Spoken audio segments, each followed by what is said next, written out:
আজকে আমরা কি পড়বো? Neonatal jaundice. ঠিক আছে, তার আগে আমাদেরকে আরবিসি সম্পর্কে জানতে হবে। তো আরবিসি কিরকম দেখতে হয়? বাইকনকেভ শেপ দেখতে হয়। আরবিসি লাইফ স্প্যান হচ্ছে 120 দিন। আর যে নিউবর্নদের ক্ষেত্রে আরবিসি লাইফ স্প্যান হচ্ছে 60 থেকে 70 দিন। এবার আরবিসির গ্রে বর্ড হচ্ছে স্প্লিন। আমরা জানি আরবিসির মধ্যে কি থাকে? হিমোগ্লোবিন থাকে। এবার আমরা পড়বো আরবিসির ব্রেকডাউন কিভাবে হয়। এবার এই যে হিমোগ্লোবিনটা আছে এটা কিসে পরিণত হয়? হিম প্লাস গ্লোবিন।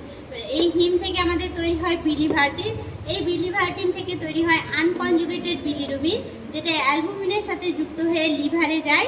লিভারে একটা এনজাইম থাকে ইউডিপিজিটি, যেটা হচ্ছে আনকনজুগেটেড বিলিরুবিনকে কনজুগেটেড বিলিরুবিনে পরিণত করে।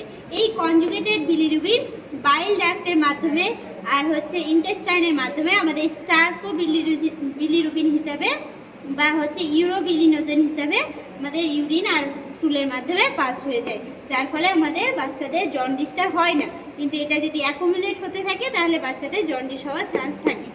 ঠিক আছে, তাহলে আজকে আমরা বললাম আরবিসি শেপ কি, লাইফ স্প্যান কত, গ্রে বর্ড কি, আরবিসি ব্রেকডাউন হয়ে কি কি তৈরি হয়।